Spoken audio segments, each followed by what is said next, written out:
Assalamualaikum warahmatullahi wabarakatuh. Perkenalkan, nama saya Sri Suciandini. Saya mahasiswa semester 5 jurusan Sosiologi dengan nomor induk mahasiswa 11980302556. Dengan adanya video ini, saya bermaksud untuk mengikuti ujian tengah semester dari salah satu mata kuliah, yaitu Sosiologi Industri. Untuk mengefisienkan waktu, langsung saja saya akan membahas mengenai soal yang pertama, di mana dalam soal pertama ini ada pembahasan mengenai pengertian sosiologi, pengertian industri, dan pengertian sosiologi industri. Bagian pertama mengenai pengertian sosiologi. Secara bahasa, sosiologi ini terdiri dari dua kata, yaitu sosios dan logos. Sedangkan secara istilah, sosiologi merupakan ilmu pengetahuan yang mempelajari tentang bagaimana hubungan antara manusia sebagai makhluk sosial, termasuk di dalamnya ada aktivitas dan gejala sosial yang kemudian akan membawa perubahan-perubahan sosial. Kemudian, pengertian yang kedua ada pengertian industri. Industri ini merupakan kegiatan ekonomi yang termasuk dalam proses produksi, di mana proses produksi ini akan mengolah bahan mentah, bahan baku, bahan setengah jadi atau barang jadi menjadi barang yang bermutu lebih tinggi. Kemudian pengertian yang ketiga ada sosiologi industri. Sosiologi industri ini adalah cabang ilmu sosiologi yang mengkaji hubungan antara fenomena sosial yang terjadi dalam masyarakat dengan kegiatan industri. Kemudian nomor 2 akan membahas mengenai objek dan ruang lingkup sosiologi yang diklasifikasikan menjadi dua, yaitu secara internal dan secara eksternal. Secara internal, analisisnya itu akan berupa tingkah laku manusia dalam hubungan kerja di suatu perusahaan atau industri. Biasanya meliputi hubungan kerja dalam industri, organisasi industri, manajemen industri, dan leadership dalam industri. Kemudian secara eksternal, analisisnya ini akan berupa kegiatan manusia dengan latar belakang sosial, ekonomi, dan kultur yang memang berbeda-beda. Biasanya meliputi tipologi masyarakat industri, perkembangan masyarakat industri, birokrasi atau kaitan birokrasi dengan industri, analisis dampak lingkungan, dan CSR atau Corporate Social Responsibility. Kemudian di nomor 3 ada ciri-ciri masyarakat praindustri. Ciri-ciri masyarakat praindustri ini dibagi menjadi 6 ciri. Yang pertama adalah produksi yang terbatas. Lalu yang kedua ada ekonomi yang bertumpu pada pertanian. Yang ketiga ada pembagian kerja yang terbatas. Maksudnya itu dalam masyarakat praindustri, proses produksi ini akan relatif sederhana dan jumlah spesialis kerjanya pun akan terbatas. Kemudian di nomor 4 ada variasi kelas sosial yang memang terbatas juga. Dan yang kelima ada komunikasi antar komunitas yang lagi-lagi terbatas, hanya segelintir orang atau sedikit orang yang bisa mengetahui bagaimana keadaan di luar desanya. Dan yang terakhir ada masyarakat yang memang lebih banyak berkembang di daerah pedesaannya sendiri. Kemudian di nomor 4 ada pembahasan mengenai konsep urbanisasi, eksploitasi tenaga kerja, perubahan pada struktur keluarga, dan lingkungan hidup. Yang pertama ada konsep urbanisasi. Urbanisasi ini merupakan fenomena perpindahan penduduk yang berasal dari desa menuju ke kota. Contohnya seperti perpindahan penduduk dari daerah-daerah menuju ke Jakarta yang dengan tujuan atau harapan bisa memperbaiki taraf hidupnya.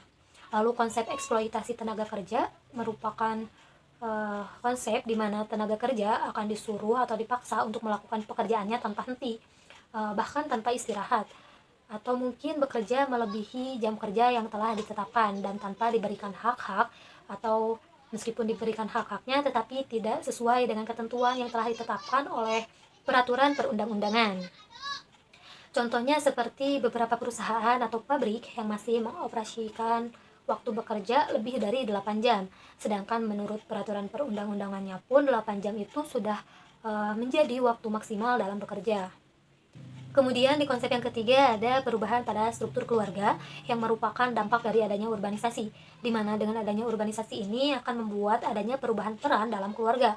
Maka keluarga akan mengalami perubahan secara drastis dan lama-kelamaan akan ditemukan kenyataan bahwa keluarga tidak lagi secara penuh dapat menjadi basis kekuatan kesejahteraan bagi para lansia. Karena dengan adanya perubahan dari struktur keluarga, ini membuat perubahan juga dari keluarga luas menjadi keluarga yang hanya terdiri dari beberapa orang atau keluarga inti saja. Contohnya ketika seseorang atau seorang anak dalam keluarga yang sudah beranjak dewasa, kemudian mereka mendapatkan pekerjaan atau memilih bekerja di luar kota, kemudian mereka menikah, maka mereka akan lebih banyak memutuskan untuk tinggal di sana. Nah, hal ini akan membuat anak yang tadi meninggalkan orang tuanya yang memang sudah lanjut usia, sehingga hal tersebut akan berdampak pada kesejahteraan sosial lansia-lansia yang memang ada di pedesaan. Kemudian di konsep yang keempat ada lingkungan hidup.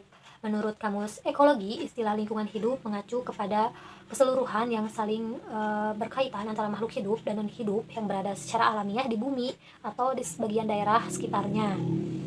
Nah, sedangkan menurut UU nomor 32 tahun 2009, lingkungan hidup adalah kesatuan ruang, semua benda, daya, keadaan, makhluk hidup, termasuk manusia dan perilakunya yang mempengaruhi alam itu sendiri.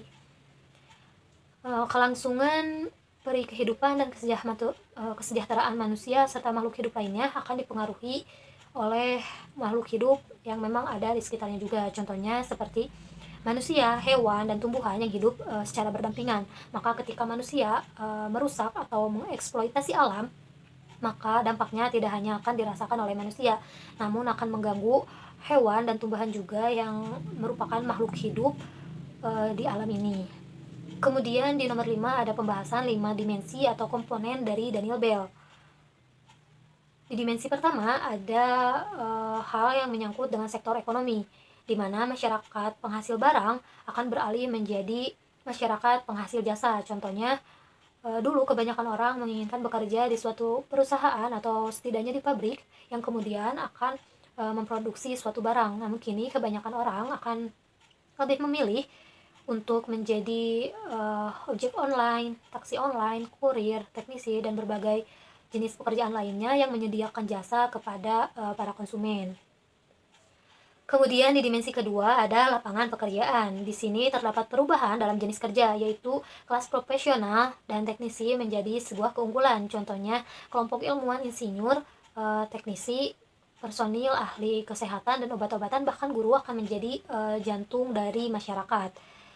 Kemudian di dimensi ketiga ada pemusatan pengetahuan teoritis sebagai inovasi dan pembentukan kebijaksanaan bagi masyarakat. Contohnya, saat ini pengetahuan teoritis menjadi sumber bagi keputusan-keputusan kebijaksanaan yang diambil oleh pemerintahan dalam menentukan kebijakan-kebijakan yang ada. Kemudian di dimensi keempat yaitu orientasi masa depan yang mengendalikan teknologi dan penaksiran teknologi. Contohnya saat ini saja masyarakat seolah tidak bisa hidup tanpa adanya bantuan teknologi. Salah satunya kendaraan. Dulu orang akan memilih untuk berjalan kaki yang dianggap sekalian berolahraga untuk bepergian. Namun sekarang kebanyakan orang-orang akan lebih memilih menggunakan kendaraan baik motor ataupun mobil, meskipun itu dalam jarak tempuh yang cukup dekat. Kemudian di dimensi terakhir ada dimensi yang mencakup pengambilan keputusan dan penciptaan teknologi intelektual yang baru. Contohnya, dulu ketika seorang siswa menginginkan belajar tambahan, mereka harus mencari tempat, kemudian pergi ke tempat tersebut untuk menemui pengajar. Sedangkan saat ini sudah ada banyak aplikasi yang memang menyediakan hal tersebut, seperti halnya Ruang Guru. Dengan adanya Ruang Guru ini, banyak siswa-siswa yang menginginkan pelajaran tambahan bisa melakukannya dengan waktu yang lebih fleksibel dan bisa dilakukan di mana saja. Kemudian nomor 6 ada pembahasan mengenai mengapa para buruh selalu melakukan aksi-aksi demonstrasi ketika menyampaikan protesnya. Hal ini terjadi karena menurut saya banyak hal yang seharusnya buruh-buruh dapatkan, namun kenyataannya tidak sesuai dengan apa yang mereka harapkan. Para buruh kebanyakan dituntut untuk memenuhi kewajibannya, namun mereka tidak mendapatkan apa yang menjadi hak-hak mereka, seperti ketika adanya eksploitasi kerja.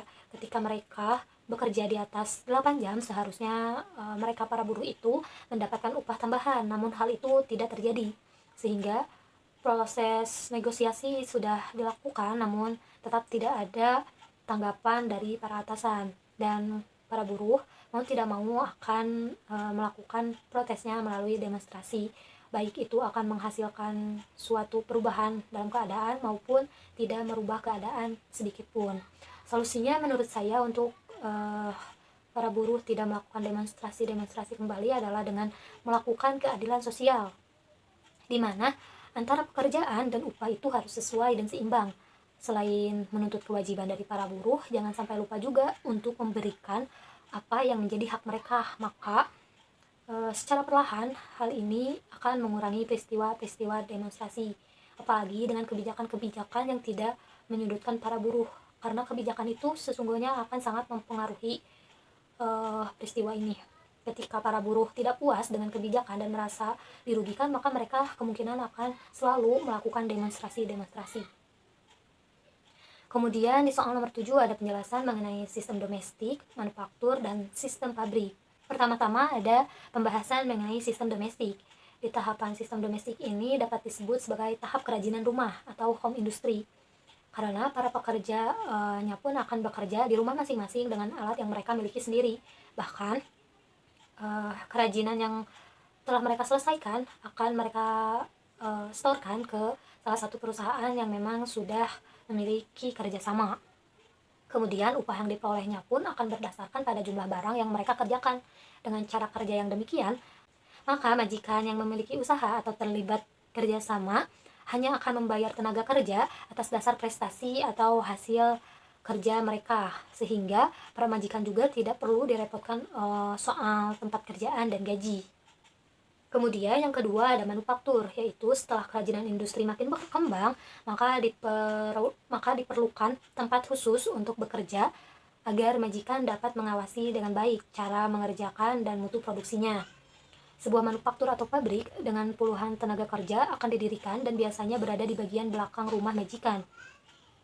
Rumah bagian tengah untuk tempat tinggal dan bagian depan biasanya akan dijadikan sebagai toko untuk menjual produk. Hubungan majikan dengan pekerja atau buruhnya pun akan lebih akrab karena tempat kerjanya jadi satu dan jumlah buruhnya pun masih sedikit. Barang-barang yang dibuat kadang-kadang juga masih berdasarkan pesanan. Dan yang terakhir ada sistem pabrik. Nah, di tahapan sistem pabrik ini sudah merupakan atau menjadi industri yang menggunakan mesin. Tempatnya pun akan di daerah industri yang memang telah ditentukan. Bisa di dalam kota ataupun di luar kota. Tempat tersebut yang dijadikan tempat kerja dan majikannya akan tinggal di tempat yang berbeda. Biasanya hal demikian akan terjadi juga pada toko tempat pemasaran hasil industri yang akan diadakan di tempat yang lain-lainnya. Jumlah tenaga kerja atau buruhnya pun sudah lebih banyak dari manufaktur atau bahkan mencapai puluhan, mungkin sampai ratusan. Barang-barang produksi yang dibuatnya pun akan dipasarkan lebih luas. Mungkin cukup sekian jawaban ujian tengah semester saya di mata kuliah Sosiologi Industri ini. Wassalamualaikum warahmatullahi wabarakatuh.